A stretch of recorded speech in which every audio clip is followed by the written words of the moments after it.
જલિયાણ જોગી જન્મે ત્યારે ત્રણ ભાઈઓ આમ તો એમાં વચેટ જલિયાણ જોગી હતા. ખાલી નાનકડા એક પ્રસંગોની યાદી કરાવી દો એટલે નવી પેઢીને અને જે મિત્રો પહેલી વખત આવ્યા છે, ખાલી ડાયરામાં આવ્યા છે, મંદિરે કદાચ બધા નહીં જતા હોય એવું પણ બને તો એને યાદ રહે કે કોણ હતા સાહેબ એ જલિયાણ જોગી. અને બરાબર ઈસવીસન 1799 ની સાલ એટલે આજથી 227 વર્ષ પહેલા એ સમયે વિક્રમ સંવત કહેવાતું. વિક્રમ સંવત 1856 માં જલિયાણ જોગીનો જન્મ થાય વીરપુરના પાદરમાં. અઘાટ હોવા છતાં એક ઘાટમાં આવીને, અમાપ હોવા છતાં એક માપમાં આવીને મારા તમારા જેવા સામાન્ય મનુષ્યનો ચોલો ફેરી અને એક વિરક્ત જોગી આ ધરતીને ટુકડો જમાડવા માટે આવે. ભલા માણસ અભિજીત નક્ષત્રમાં, જે નક્ષત્રમાં ભગવાન રામનો જન્મ થયો હોય એ જ નક્ષત્રમાં જલિયાણ જોગીનો જન્મ થાય. અને નાનપણથી 5 વર્ષના હતા ત્યારે સાધુ આંગણામાં આવે ને જોવે છે રાજભાઈમાં કે ત્રણે દીકરા છે, વાલોભાઈ છે, દેવજીભાઈ છે, પણ આ જલો છે ને એ કઈ જુદો લાગે છે. તમને નથી લાગતું પોતાના ભધણીનું ત્યારે નામ નો લેતા ભંડેરી કહેતા, હે ભંડેરી, તમને નથી લાગતું કે હા જલિયાણ કઈ જુદી માટીનો છે? એના મોઢામાં રામ રામ શબ્દો હોય છે. એક સાધુ આવે 5 વર્ષે આંગણે, 5 વર્ષે એ સાધુ આવી અને જલિયાણની માથે હાથ મૂકે અને માથે હાથ મૂકીને જાણે પરભવની કોઈ ઓળખાણ તાજી કરતો હોય એવો આશીર્વાદ. સમજાય નહીં મા બાપને કે સાધુ, ત્યારે તો સાધુ સંતો આવતા તો ઘરે જમવાનું કહેતા, બાપા બાપજી જમવા પધારો, તો કે ના મને તારો દીકરો પાસે દે. એ માથે જલિયાણ પાસે બોલાવે અને 5 વર્ષના જલારામ હતા ત્યારે એની માથે હાથ મૂકી અને કંઈક જાણે દીક્ષા આપીને વયો જાય. સમજાય નહીં પણ ભવની જાણે એની ઓળખાણ હતી એ જીવંત કરી અને વયા જાય. ત્યારથી જલિયાણના જીવનમાં ધર્મ આવે, ભક્તિ આવે. વાલજી કાકાને એમ થાય કે હું મારી દુકાને બેસાડું, મારા સંતાન નથી. તો જલારામ 8 વર્ષના હતા ત્યારે, 8 થી 10 વર્ષના, તું મારી દુકાને બેસ ને અને હું આગો પાછો જમવા માટે ઘરે આવ્યો તો તું દુકાને હાચવે ને. 10 વર્ષના જલિયાણ એ દુકાને બેસે અને કાપડનો ધંધો હતો ત્યારે, અને પાણકોરાનું કાપડ આવતું યાદ હોય તો એક વ્હાઈટ કાપડ એવું આવતું જૂના જમાનાનું. અને સુતરાવનો હજી ટ્રેન્ડ નહોતો થયો. વાત કરું છું 200 વર્ષ પહેલાની, 227 વર્ષ પહેલાની આ ઘટના. એટલે કપડું, સફેદ કપડું નો એક તાકો લેવા માટે સાધુનું મંડળ આવ્યું, સાંભળજો. અને એક જાજા બધા સાધુ સંતો આવ્યા એટલે એમ કીધું કે છોકરા કપડું આપને સફેદ અમારે જોઈ છે. તો કાપી દીધું. એના ગુરુદેવે માટે કપડું કાપી દીધું અને પછી કીધું કેટલા રૂપિયા આપવાના? તો 10 વર્ષના બાળક જલારામે એમ કીધું કે મારા બાપુજીએ મને શીખવ્યું છે કે સાધુ સંતોના પૈસા ન લેવાય, પૈસા નો હોય વાતમાં તમારા. અરે કે પણ તારી અને એક આનો હાલતો હોય છે તેથી કોજાણે હું ચલણમાં આવશે મને ખબર નથી. અડધો આનો કે એક આનાનું કપડું થતું હતું કે પણ બેટા તારા બાપુજી ખીજાશે હો અત્યારે. ના ના હું એને કહી દઈશ જે કોઈ મને ખીજાશે ને, પણ આપના પૈસા લેવાય નહીં. આપ વિનંતી કરું કે આપ મને આશીર્વાદ આપો. અને સાધુ મહાત્મા રાજી થઈને વયા ગયા. બાજુની દુકાન વાળો જોતો તો મફતમાં જલિયાણે કપડું આપી દીધું. એટલે આવતા આવે તેને ચુગલી કરી અને વાલજી કાકાને કીધું કે તમારા જલિયાણ તો ધંધામાં ખોટ કરાવશે. કાપડ જુઓ, એક સંતને એને હવાગજ કાપડ કાપીને આપ્યું છે અને એકે રૂપિયો લીધો નથી. કાકા તો ખીજાણા એ પૈસા લીધા વગર એમ સાધુ બાબાને થોડા કઈ કાપડ આપી દેવાતા હશે. તો જલિયાણ કે પણ કાકા કાઈ નહીં, તમે પેલા કાપડ આપી લ્યો. ઓલા દુકાનદારે કીધું એટલે હજી કાકાએ આખો કાપડનો તાકો જે માપીને ગયા હતા એને ખબર હોય કે આટલું કાપડ દીધું હોય તો કપાણું હોય. કાપડનો તાકો માપ્યો તો જેટલો તાકો હતો ને એટલો રહ્યો. એ દિવસથી જલિયાણને પોતાની માટે ભરોસો બેઠો, મારી યાર ભગવાન બેઠો. અને જો પાછું એટલું ને એટલું કાપડ થઈ જતું હોય, આનો મતલબ કે હું દાન કરું એમાં મારો ઠાકર રાજી છે, મારો રામ રાજી છે. આહા. કાકાએ બાપુજીએ કીધું પ્રધાન ઠાકરે કે આપણે લગ્ન કરવા જોઈએ. ત્યારે તો 14-15 વર્ષે લગ્ન થઈ જતા. બાળ લગ્નનો સહજ રિવાજ હતો દરેક કોમ. લગ્ન કરવા જોઈએ અને તારું માગવું આવ્યું છે પ્રાગજી સોમૈયાની દીકરી વીરબાઈ હારે, આટકોટના વીરબાઈમાં. અને ત્યારે હાંજ પીડે મારે લગ્ન કરવા નથી બાપુ, જો તમે મને છૂટ આપો તો ના તું વિચારી લે. અને વીરપુરના નદીના કાંઠે બેહી અને જલિયાણ જોગી સાંજ ઢળે ત્યારે એના અંતરમાંથી, આત્મામાંથી જાણે એવો અવાજ આવે કે ના, જે પાત્ર આવવાનું છે ને એ તને ભક્તિમાં રોકશે નહીં, તારી ભક્તિને વધારે આગળ લઈ જશે. એટલે જલિયાણ જોગી પોતે લગ્ન કરવા માટે તૈયાર થાય, જાન લઈને આટકોટ જાય. અને એ સમયના 200 વર્ષ પહેલાના લગ્ન સાહેબ, એવા અદ્ભુત લગ્ન થાય. વીરબાઈમાં ઘરે આવે બરાબર 1872 સાલ, વિક્રમ સંવત 1872 એના લગ્ન થાય. 72 લગ્ન થાય. બે જણા દાંપત્ય જીવનની શરૂઆત કરે. પણ ભક્તિ વાળો મારો જીવ છે, મારો વર છે, એ ધર્મ વાળો છે, એ સાધુ સંતોને પ્રેમ કરે છે, આદર આપવાનો જીવ છે. પોતાના હૃદયની વાત કરી કે મને જમાડવાની ઈચ્છા છે. તું તારી ઈચ્છા, તારી જો રજા હોય તો હું ગંગા નાહી આવું, ગંગા પરસવા જાઉં. આવો શબ્દ કહેવાતો ત્યારે કે મને ગંગા કાંઠે 4 ધામની યાત્રા કરવા જવું છે. એ સમયે ગયા. સાધુ સંતની, સદગુરુની શોધ માટે જલિયાણ જોગી નીકળે અને 2 વર્ષે પાછા આવે ત્યારે ફતેપુરના અમરેલી પાસેના નાના એવા ગામમાં ભોજરામ બાપા નામના એક સદગુરુ માથે એનું હૃદય ઠરે કે મારા સદગુરુ થવાને લાયક આ એક વ્યક્તિ છે જે અંધશ્રદ્ધા નિવારણનું કામ કરે છે. એ ભોજરામ પાસે શ્રીફળ સાકરના અગરબત્તી મૂકે અને પોતાના ગુરુ સ્થાપન કરે. એ ભોજરામ બાપાને ગુરુ સ્થાપ્યા પછી ભોજરામ આશીર્વાદ આપે. અને એમાં બે સંતો હતા, એક જલિયાણ જોગી વીરપુરથી આવ્યા હતા અને ત્યારે તો જ્ઞાતિવાદ એટલો હતો, હજી નથી ઘટતો. તો 200 વર્ષ પહેલા ભોજરામ કહે છે હું પટેલનો દીકરો છું અને તું રઘુવંશીનો દીકરો છું. જલિયાણ જોઈ લેજો, સમાજ વાતું કરશે. અને ત્યારે બે હાથ ને ત્રીજું મસ્તક નમાવી અને જલિયાણ જોગી એમ કે જબલગ નાતા જાતકા તબલગ ભક્તિ ન હોય, નાતા છોડ હરી ભજે તો સાધ કહાવત સોય. મારે તો ટુકડો દેવો છે. ભોજરામ મળે અને બરાબર 1876 સદાવ્રત શરૂ થાય. વિચાર તો કરો, એ સદાવ્રત જે હવા 200 વર્ષથી અવિરત પ્રમાણે હજારો લાખો લોકોને જમાડતું આવ્યું છે. એ સદાવ્રતની શરૂઆત વિક્રમ સંવત 1876 વીરબાઈમાં હાથે રોટલા ઘડે. જે સાધુ સંત રોડને કાંઠે ઉભા રહીએ, રસ્તાના કેડીયું હતી, આવા પેવર રોડ તો હતા નહીં, વાહનો હતા નહીં, ગાડામાંથી કોઈ ઘોડામાંથી નીકળે, બે હાથ ને ત્રીજું મસ્તક નમાવી અને જલિયાણ એમ કે બાપા મારી ઘરે જઈમા વગર ન જવાય. તો કે કોણ છો તમે? તો કે જલો મારું નામ છે. તો કે હા ઓલા જલારામ. ધીમે ધીમે સુવાસ વહેતી થઈ આખા વિસ્તારમાં કે કોઈ પણ માણસને જલિયાણ જમાડે છે.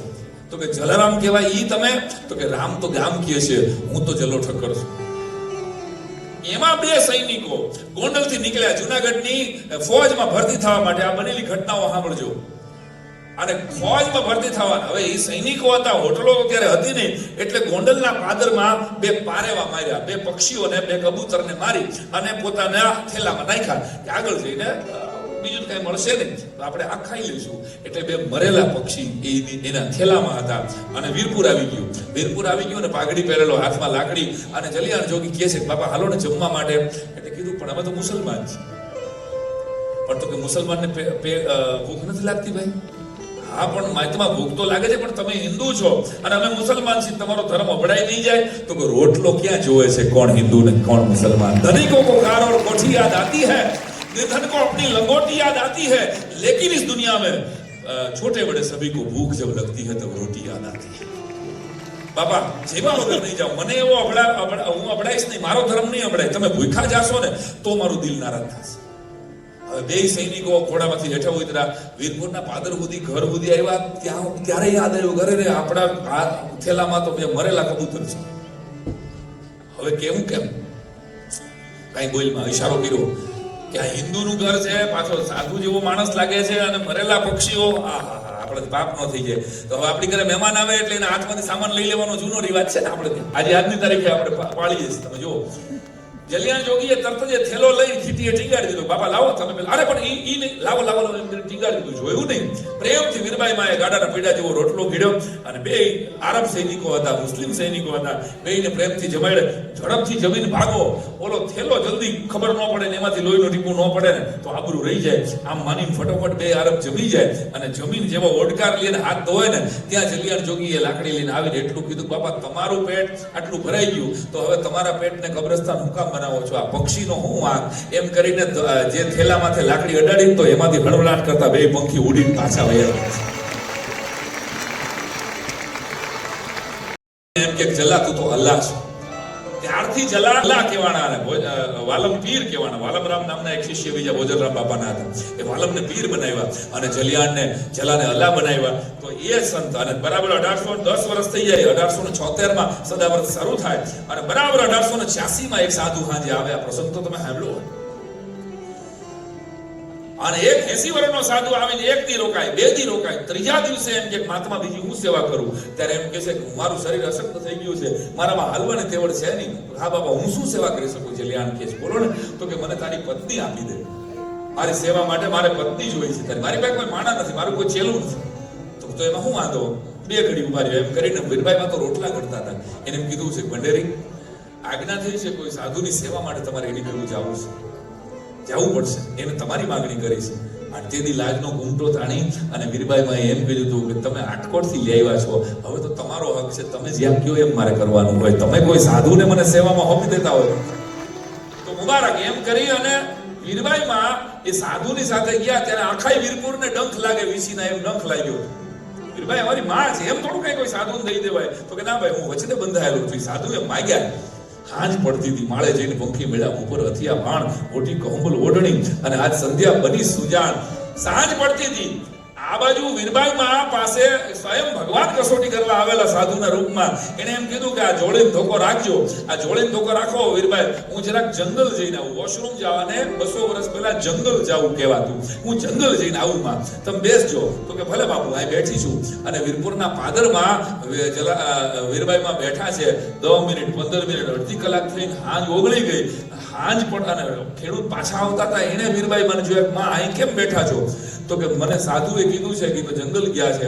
અને સાધુ આવ્યા નહીં ત્યારે ગામ આખું દોડી અને જલિયાણ જોગી ને બધા આવ્યા વીરપુરના પાદરમાં. અને ત્યારે આકાશમાંથી પુષ્પવૃષ્ટિ થઈ ગઈ કે જલિયાણ અને વીરપુરને વીરબાઈ માને ભલા માણસ ભગવાન પ્રસન્ન થઈને જોડી ધોકો આપ્યા છે. આ જોડી ધોકો આજની તારીખે સદાવ્રત ચલાવે છે. અને એટલે ગાવું પડે છે. તમને લાગે છે એક ઘડી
જલરામ તમારી જય જય હો, જલરામ તમારી